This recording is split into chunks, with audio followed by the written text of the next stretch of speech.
저는 올해 가을 연말부터 내 집 마련을 하기에 좀 좋은 시기가 오지 않을까. 현재 서울 기준으로 말씀드리면 서울은 최소한 20에서 많게는 40% 정도의 거품이 빠져야 돼요. 즉, 그 정도의 가격 하락이 있지 않으면 매수 시기가 아니다라는 겁니다. 지산으로 돈 벌었어? 아파트 갭수에 돈 벌었어? 그래서 그 얘기 듣고 뒤늦게 뛰어드신 분들은 전부 다 어떻게 됐어요? 인생이 완전 다 박살이 났단 말이에요. 제가 2020년 초 이후로는 한 번도 어디 사라, 이제 기회 준비하자 이런 얘기를 제가 해본 적이 없어요. 근데 제가 최근에 무슨 얘기 하고 있어요? 인생을 바꿀 만한 엄청난 기회가 올 거니까 준비해야 된다, 공부해야 된다, 이런 얘기를 제가 하고 있는 거잖아요. 모든 투자에서 가장 기본은 싸게 사는 겁니다. 이 안에 지금 엄청난 보험이 지금 숨어 있다는 거죠. 부동산 시장이 너무나 혼란스럽다 보니까 많은 분들이 대체적으로 월세를 살아야 할지 또 전세를 살아야 할지 고민하시는 분들이 많습니다. 여전히 전세 사기에 대한 불안도 크고요. 이런 상황에서 어떤 주거 형태를 선택하는 게 좋을까요? 이 부분은 데이터에 따라 다른 것 같아요. 일단 전세가율을 좀 보시면 좋을 것 같아요. 전세가율이 낮다. 그 얘기는 뭐예요? 전세가보다 매매가가 훨씬 더 비싸다라는 거고, 매매가가 떨어져도 전세가가 보존이 될 가능성이 많아요. 그래서 전세가율이 좀 낮은 지역은 저는 전세도 나쁘지 않다라고 좀 보고 있고요. 근데 최근에 트렌드를 보면은 전세 거래량은 여전히 많지만 월세 거래량은 과거에 대비해서 엄청나게 증가를 많이 했어요. 그래서 상당수의 많은 사람들이 월세를 지금 선택을 하고 있다라는 게 지금 데이터로 좀 보여지고 있고요. 그리고 이제 월세 같은 경우는 어때요? 또 목돈이 많이 안 들어가고 혹시라도 떨어지더라도 내 돈이 보존이 될 수가 있으니까. 그래서 그런 이유들 때문에 많은 분들이 그런 선택을 좀 하시는 것 같고, 제가 봐도 아마 전세보다는 많은 분들이 반전세나 월세 쪽을 훨씬 더 선호하는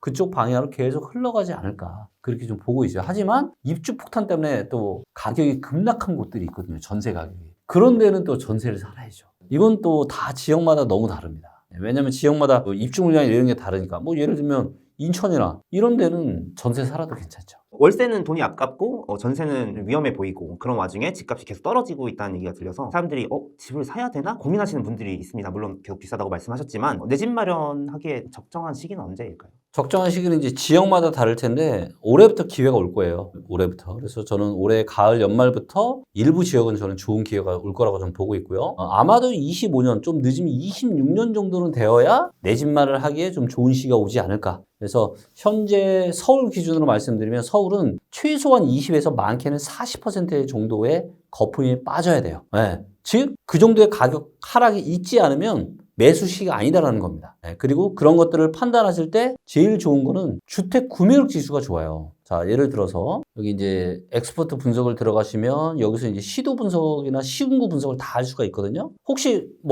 우리 PD님 관심이 있으신 지역이 있을까요? 수원, 권선구. 권선구? 자, 그럼 수원 권선구의 데이터를 볼게요. 데이터가 다 나오거든요. 자, 여기서 뭘 보셔야 되느냐? 주택 구입 부담 지수를 보셔야 돼요. 자, 권선구의 주택 구입 부담 지수는 얼마예요? 123이죠. 평균이 얼마예요? 104입니다. 얼마 차이? 20 차이죠. 그러면 대략 20%의 거품이 있는 거예요, 지금. 평균 대비해서도. 근데 저점이 얼마예요? 저점이 이 정도면 저점이라고 보는데 19년 7월달 90. 네, 그러면 한 30 정도 차이 나잖아요, 지금이랑. 그러면 5% 정도 떨어져야 이제는 그때는 사기에 되게 좋은 시기다라는 거죠. 네, 근데 이게 지역마다 다 다른데 일부 지역들은 예를 들면 이거를 시도 단위로 봤을 때 울산을 한번 가볼게요. 자, 보시면 자, 울산의 주택 구입 부담 지수는 얼마예요? 85. 평균이 82입니다. 거의 지금 평균 근처까지 떨어진 거예요. 근데 여기서 조금 더 떨어지면 저는 한 요 정도, 아마 이때는 코로나 시대 이때까지 떨어지는 건 사실 이거는 진짜 쉽지 않을 거예요. 67이고 맞아요. 이때가 한 75 정도 되니까 한 80 밑으로만 떨어져도 한 75 정도만 돼도 되게 메리트가 있는 거거든요. 근데 85니까 75면 10 차이잖아요. 그럼 여기서 한 10% 조금만 넘게 떨어지면은 내 집 마련하기에 상당히 그래도 무릎 밑에서는 내 집 마련 할 수 있는 그런 시기라고 볼 수 있는 거죠. 그래서 이게 지역마다 다 다르기 때문에 이거를 들어오셔가지고 내가 관심 있는 지역을 다 이렇게 데이터를 보시면 돼요. 울산 같은 경우는 실수요자의 경우에는 지금도 나쁘진 않은. 자, 일단 소득 대비해서는 지금 역사적인 평균까지 떨어졌죠. 소득 대비해서는. 그리고 지금 보시면 울산은 지금 매도세가 강하면서 매매 수급 지수는 안 좋은데 반대로 전세 수급 지수가 좋아지고 있어요. 그래서 전세가가 상승으로 돌아설 가능성이 지금 보이는데 보시는 것처럼 작년에 입주 물량이 많았고 올해, 내년, 내후년 계속 입주 물량 줄어들죠. 되게 긍정적인 부분이고요. 그 다음에 매물이고 미분양도 좀 줄어들고 있고, 자 거기에 지금 세대수는 여전히 잘 증가를 하고 있고요. 자 요게 이제 일자리 데이터인데 지금 울산의 일자리가 좀 줄어들었다가 다시 지금 23년부터 다시 계속 지금 증가를 좀 하고 있거든요. 네, 그리고 다시 매매 가격 전망이나 전세 가격 전망 지수도 다시 지금 상승으로 돌아서고 있고. 자, 그래서 지금 정도는 허리 정도라고 보시면 돼요. 지금 사는 건 허리. 근데 저는 솔직히 허리에서 사는 거는 정말 뭔가 사이 있어서 내 집 마련을 지금 무조건 해야 되는 상황이다라면은 하시면 되겠지만 나는 좀 더 싸게 사보고 싶다 하시는 분들은 저는 올해 가을 연말을 저는 추천드립니다. 올해 가을이나 연말 정도에는 울산을 사도 아마 저는 괜찮지 않을까. 조금 늦어지면 내년 정도가 될 거고, 그래서 올해 하반기, 내년 상반기 어느 즈음에 울산에 매수 적기가 올 거다라고 데이터로 지금 판단이 되는 거죠. 혹시 서울도 하나 볼 수 있을까요? 서울이요? 마포구 볼까요? 네. 서울로 가서 마포구를 보겠습니다. 자, 서울의 마포구 같은 경우는 지금 주택구입 부담 지수가 341이에요. 역사적인 평균이 257. 저점일 때가 170 정도 됐습니다. 170. 자, 그러면 저점 대비해서 지금 몇 배예요? 2배입니다. 2배. 이렇게 놓고 따지면은 반토막이 나야 돼요. 정수리는 이제 22년 1월달, 21년 12월달 이때가 정수리였고, 제가 이때 10년 한번 올까 말까 매도기라고 그랬죠. 22년 10월달에 이때 이거 데이터를 다 보고 있으니까 저는. 근데 지금은 좀 많이 떨어졌지만 최근 살짝 올라서 여전히 평균 대비해서 상당히 높습니다. 그리고 소득 대비해서도 어때요? 22.7배. 한 푼도 안 쓰고 23년 모아야 돼요. 한 푼도 안 쓰고. 그러니까 35세 집 사면은 55세, 56세까지 한 푼도 안 쓰고 갚으면 내 집 되는 거야. 근데 절반을 만약에 내 소득의 절반을 쓴다. 그러면 45년. 그러면 45년 35세 때 집 사면은 80대야 내 집 되는 거야. 근데 80까지 일해요? 못하죠. 말이 안 되는 거예요. 자, 근데 얘가 소득 대비해서도 쌀 때는 12배. 자, 그러면 50%를 쓰면 5년 되는 거예요. 25년. 자, 그러면 35 집 사면은 몇 세 때 내 집 돼요? 60. 그 정도면 열심히 일해서 내가 갚아볼 만해요? 안 갚아볼 만해요? 이런 세상이 정상이다라는 거죠. 지금은 여전히 너무 비싸요. 제가 여기서는 말씀 못 드리지만 일부 지역은 무릎 밑에까지 떨어진 지역이 있어요. 네. 이런 데이터는 어디서도 볼 수, 대한민국에서 이거는 리치고에서밖에 안 만든 거거든요. 어디에도 없어요. 사람은 이런 걸 알 수가 없죠. 근데 이제는 이렇게 다 데이터가 있어요. 이걸 보고 내 집 마련 의사결정하는데 참고하시면은 정말 도움이 많이 되실 겁니다. 그러면은 내 집 마련을 꿈꾸는 분들 중에서도 이제 분양시장에 관심을 갖고 계신 분들도 많은데 차라리 분양시장을 노려보는 건 어떨까요?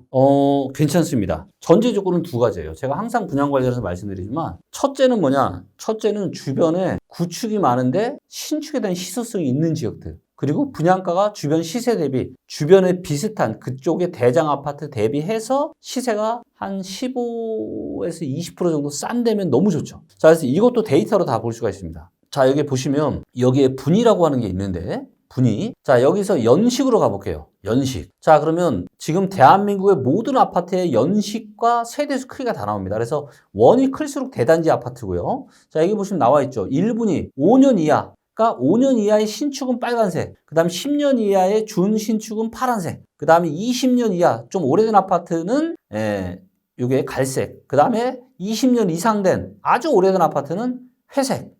자, 제가 저번에 얘기할 때 제가 이 이스트폴, 광진구에 있는 이스트폴, 이거는 한번 분양가만 괜찮다면 해볼만 하다라고 제가 말씀드린 바가 있는데, 자, 보시면 이게 롯데캐슬 이스트폴이라고 해가지고 이 구역 바로 앞에 있는 겁니다.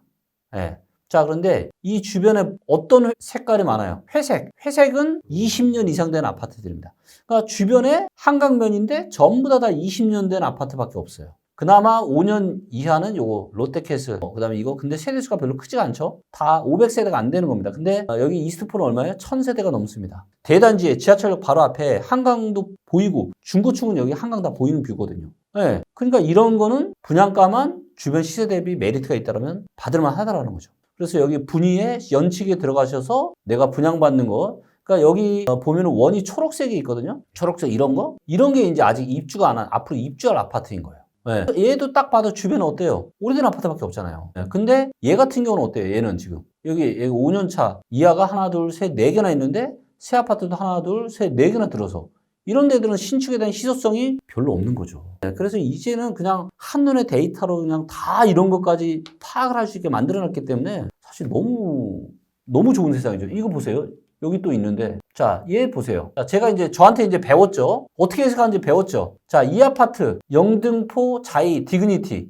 자, 이 아파트는 신축에 대한 희소성이 있어요, 없어요? 신축에 대한 희소성이 있죠. 왜? 주변에 다 회색이잖아요. 거의 회색이잖아요. 빨간색이 있지만 원이 작잖아요. 그러니까 이것만 봐도 이 새 아파트가 들어서는 이 주변에는 오래된 아파트밖에, 온통 주변을 봐도 새 아파트 들어서는 얘 하나밖에 없잖아요. 그리고 새 아파트라고 할 수 있는 빨간색도 몇 개 없어. 전부 다 회색이야. 그러면 이 주변에 사는 사람들은 새 아파트에 살고 싶겠죠. 얘 하나 들어와. 그러면 이 아파트에 대한 수요가 있겠어요, 없겠어요? 있죠. 그러니까 이거를 바로 한눈에 파악 가능하죠. 저한테 그냥 잠깐 배운 이걸로, 그래서 분양에 대한 의사결정 하시더라도 반드시 이제 이런 데이터를 보시면서 함께 의사결정 하시면은 실패할 일이 별로 없죠. 지난번에 이제 대표님께서 경전답 출연하셨을 때 경매 물건이 쏟아질 거라고 예측을 하셨는데 정확하게 최근에 한 10만 건이 넘는 매물이 쏟아졌어요. 여전히 이 경매 시장을 노려보는 것도 좋은 방법일까요?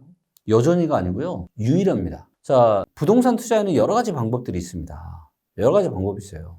근데 모든 투자에서 가장 기본은 싸게 사는 겁니다. 근데 싸게 살 수 있는 제일 좋은 방법이 뭐예요? 경매입니다. 근데 싸게 살 수 있는 방법인데 물건이 없어. 그럼 경매 투자 못 하잖아요. 근데 제가 24, 25, 26년은 경매로 인생을 바꿀 만한 엄청난 기회가 오고 있다고 제가 말씀드리고 있잖아요. 왜? 경매 물건이 쏟아지고 있으니까. 여기 이제 경매 여기 지도 가볼게요. 이거 보세요. 경매가 이렇게 많단 말이에요, 지금. 이게 점 하나하나가 경매인데, 경매 건수에 지금 이게 다 지금, 엄청나잖아요, 지금. 네. 이 안에 지금 엄청난 보물이 지금 숨어 있다는 거죠. 근데 아직 멀었습니다. 지금 경매가 실제로는 훨씬 더 철회되는 경매 건수가 많은데, 이게 철회할 인력이 없어가지고 지금 이 정도밖에 안 나오는 거예요. 훨씬 더 많이 나올 겁니다. 지금 경매가도 대중들이 비싸다고 생각하는 수준입니다. 그렇죠. 그래서 낙찰률이 높지가 않은 거예요. 낙찰률이 역사적으로 봤을 때 아주 낮은 수준입니다. 왜? 그만큼 경매로 나온 물건도 비싸니까 낙찰을 잘 안 받아가는 겁니다. 그래서 경매로 정말 엄청난 기회가 오고 있으니까 맨날 말로만 하지 마시고 불평만 하지 마시고 진짜 여러분들 돈 벌고 싶고 인생 바꾸고 싶으세요? 공부해야 되고 준비해야 됩니다. 그럼 막상 기회가 왔을 때 이 기회를 잡을 수 있는 사람은 진짜 별로 없어요. 근데 그 기회를 잡을 내가 준비되어 있어야 되고 저녁에 야식 먹고 술 먹고 놀고 TV 보고 넷플릭스 보고 이 시간에 제발 좀 부동산 책이라도 좀 하나 좀 보시고 또 경제 원탑에 좋은 또 유튜브 영상도 좀 보시고 그렇게 좀 하셔야 됩니다. 그래야 기회를 내 거로 잡을 수 있어요. 최근에 아파트 매매가 대비 전세가율이 슬금슬금 올라오고 있다고 합니다. 아파트 매매 가격이 떨어지는 탓이라고 하는데요. 이때 갭 투자를 노려보는 것도 방법일까요? 그러니까 이게 어설픈 전문가나 어설픈 기자가 이런 글을 쓰는 것 같아요. 그러니까 이런 기사가 나와요. 전세가율이 최근 10개월 만에 최고다. 언뜻 들어봤을 땐 뭐예요? 되게 좋아 보이죠? 이걸 제가 팩트 체크를 해드릴게요. 자, 이게 이제 전세가율 데이터예요. 최근만 볼게요. 최근 한 1년만 볼게요. 이게 여러분들이 데이터의 함정인데 이런 게. 자, 이렇게 보니까 어때요? 전세가율이 최근에. 올랐죠? 올랐죠? 그러니까 뭐 한 10개월 전보다 지금 전세가율이 많이 올랐다 이런 얘기를 하는데 역사적으로 보면은 전세가율이 어때요? 이게 높은 건가요? 전세가율이 언제 높아요? 2015년, 16년, 17년 이때가 높아요. 그리고 이때는 실제로 5천만 원도 안 되는 돈으로 서울의 아파트를 살 수가 있었습니다. 그런 아파트들이 꽤 있었어요. 왜? 전세가율이 70%가 넘으니까. 근데 지금 서울의 전세가율이 얼마예요? 52%. 갭 투자? 못해요. 자, 갭 투자는 어디가 가능해요? 경북, 충북, 전북, 전남, 충남, 강원, 경남 이렇게 전세가율이 75% 이상 되는 지역은 일부 지역은 갭 투자가 가능합니다. 근데 전세가를 보고 갭만 작다라고 투자했다가는 큰일 날 수가 있어요. 그래서 일단 지금은 갭 투자를 하기에는 그렇게 좋은 시기는 아니다. 갭 투자 할 만큼 좋아지려면 한참 기다려. 특히 서울은요. 한참 기다려야 됩니다. 몇 년을 기다려야 될지 몰라요. 당장 부동산 관련 뉴스만 봐도 막 어디가 오른다, 어디는 내린다 이런 너무 많은 이야기로 사람들이 혼란스러워 하시는 것 같아요. 또 월세, 전세, 매매, 경매, 영끌 등 다양한 입장에 계신 분들이 있는데 이분들은 어떤 마음가짐으로 이 시장 속에서 살아남을 수 있을까요? 글쎄요. 참 제가 너무 마음이 아픈 게 2020년, 21년 그 코로나 버블 때 금리가 싸니까 그리고 그 당시만 해도 부동산이 계속 올라가다 보니까 영끌해가지고 아파트뿐만 아니라 지식산업센터 사고 생활 숙박시설 사고 상가 분양 받고 이래서 인생이 완전 지금 박살이 나고 있는 사람이 너무 많아요. 왜? 나는 그냥 피만 받고 계약금 10% 넣고 오는 피만 받고 그냥 바로 치고 빠지려고 했는데 그리고 그 전까지는 그게 잘 됐으니까. 근데 시장 상황이 바뀌면서 중도금 내야죠. 잔금 내야죠. 돈이 없어. 인생이 송두리째 날아가는 겁니다. 신용불량자 되고. 이런 사람들이 너무 많아요. 진짜 여러분들 부동산 전문가들 저 김기훈도 믿지 마세요. 저도 저를 안 믿습니다. 그래서 제가 뭘 만든 거예요?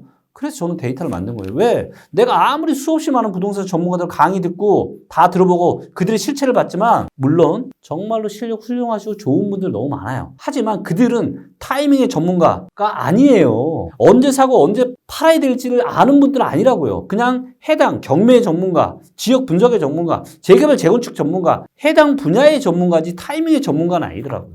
그래서 그런 것들을 알 수 있는 다양한 데이터들을 가지고 저는 만든 거고 그래서 다짐을 하셔야 될 것 같아요. 정말로 생각보다 많은 분들이 엄청난 고통에 휩싸여 있어요. 내가 지금 돈이 어디 있어요? 5억짜리만 해도 계약금 5천만 원 내고 했는데 나머지 돈을 어떻게 내냐고 내가. 대출도 한두 푼 해야지. 근데 막상 지산이나 생활수법 임대도 안 나가. 미쳐버리는 거예요 진짜. 돌아버리는 겁니다. 소송 걸고 뭐하고 지금 공동투자에서 잘못돼서 뭐하고 진짜 난리도 아니에요. 그러니까 부동산 투자가 너무나도 좋지만 잘못된 부동산 투자는요. 주식은 그냥 내가 투자한 것만 날려먹잖아요. 부동산 투자 잘못하잖아요. 그냥 인생이 송두리째 날아갑니다. 그렇기 때문에 그 누구도 믿지 마세요. 그 누구도 믿지 마시고 공부하시고 현상을 보여주는 데이터 공부하시고 그리고 절대 야 누가 돈 벌었다더라 이걸로 이런 얘기 듣고 제발 좀 하지 마세요. 그런 거 치고 결과가 좋은 투자는 하나도 없습니다. 하나도 없어요. 지산으로 돈 벌었어? 아파트 갭투자에서 돈 벌었어? 그래서 그 얘기 듣고 뒤늦게 뛰어드신 분들이 전부 다 어떻게 됐어요? 인생이 완전 다 박살이 났단 말이에요. 그렇기 때문에 절대로 여러분들 철저히 그런 것들 공부하시고 잘 준비하셔서 그리고 제가 말씀드리잖아요.